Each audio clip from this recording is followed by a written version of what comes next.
Can the Texans pull off the back-to-back title in the AFC South?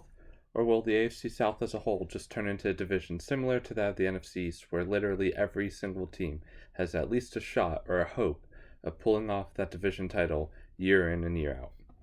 Hi, everybody. Welcome back to Top Chair Sports. It's NFL Thursdays. As I mentioned, we're going to dive into the AFC South this week, and as usual, start from the bottom up and just see where we take us as far as each team, a quick summary of where they are and why I believe they are falling into the position for the upcoming season that they are as far as rankings.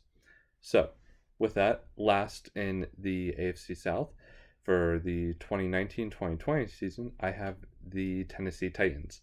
This whole list may be a little bit bold, as I truly believe this is the toughest division to pick inside and out, and the only division in the whole NFL where I have not completely ruled out any single team from potentially rising up and stealing the division.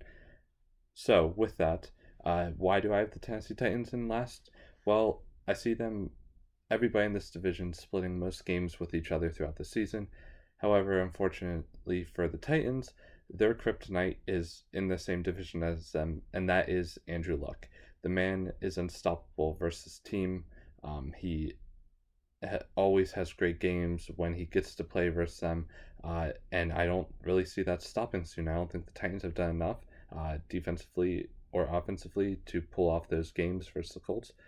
So I see them falling to there. And even if they split everywhere else, I don't see them coming up with enough victories to really keep them in the title hunt near as close as they should be.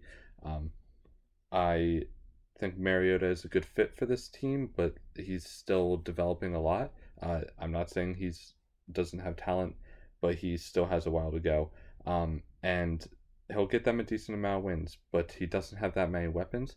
I really think that this is the year Derrick Henry truly shows off to the rest of the league if the Titans will utilize him correctly. However, they haven't really done that this far, and I don't know why it's taken so long. So who knows, his talent may go to waste just another year, and then for the Titans, it will be another type of the same season where they're pretty much around mediocre. This upcoming season, I have them last in the division, under 500, not too far, but losing record, obviously, and not making playoffs.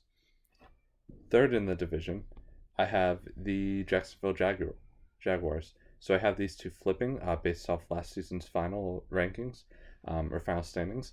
I truly believe that the addition of Nick Foles for Jaguars is a huge help. Now, Nick Foles will not facilitate near the yards per rush average that Blake Bortles did, and no, he is not the boat, but in many ways, that is good for Jaguars fans and Jaguars Nation and the team itself in specific.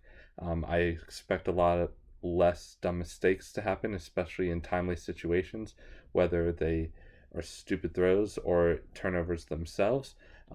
I think this offense will flow a little more smoothly, and the defense is still solid.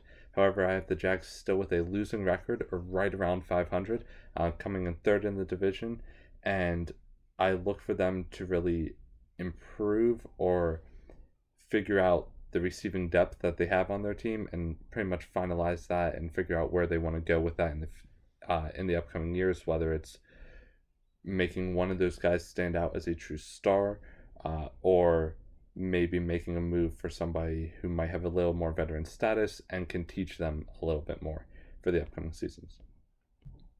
Second in the division for the upcoming season, I have them as not pulling off the repeat title. I have the Houston Texans.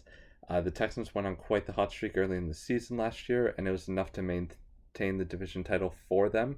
They were very close to kind of slipping through and falling to second division then.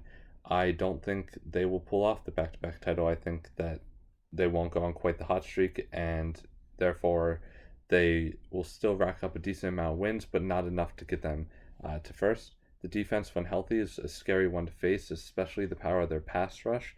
The offense clicks at times. Deshaun Watson is a lot better than I've given him credit for in some years past, and he's truly something to watch out for, especially as a young talent.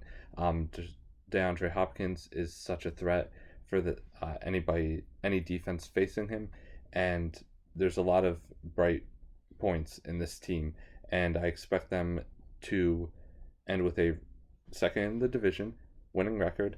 Um, just outside of a playoff spot. It's going to be very close. I think it'll actually come down to a head-to-head matchup for them, which I'll get into when we cover later divisions, and I'll reference back to this.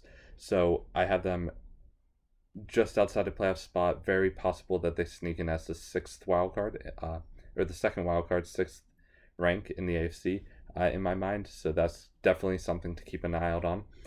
Which leaves first place in your AFC South for the upcoming year. Spencer Miller will love to hear this, as he finally has support of the other top chair members for his team, the Indianapolis Colts.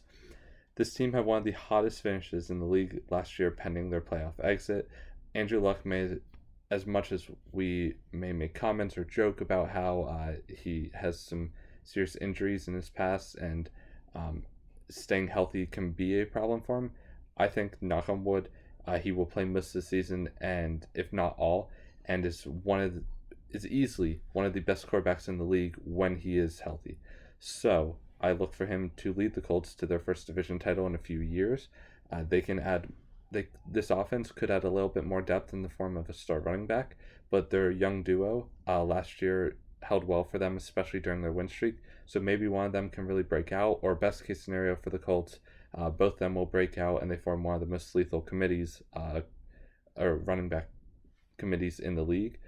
As long as this offensive line is able to truly keep Luck safe and out of harm's way, and as long as Luck doesn't dive through the air or make too many receiving plays in which he poses himself as injury prone, then I just think it all comes down to, as long as the defense also doesn't make too many crucial mistakes, this team is going to pull off the division title and be a scary team to face for anybody in the AFC come playoffs. Thank you for tuning into Top Chair Sports. This was a look and a dive into the AFC South. Tune in next week. We now have covered half of the NFL divisions. We have half to go, so look as we, in the next 4 weeks, cover the NFC North and West, along with the AFC North and West. And next week will be one of the NFC divisions. Keep an eye out. Make sure you like, comment, especially if you don't agree with my rankings. This is the toughest division for me, so I don't expect a lot of people to agree with the order that I have here, but that's why we want you to give your feedback. Let us know what you think. Like, comment, smash the subscribe button. You can also email in questions to topcheddarmail@gmail.com.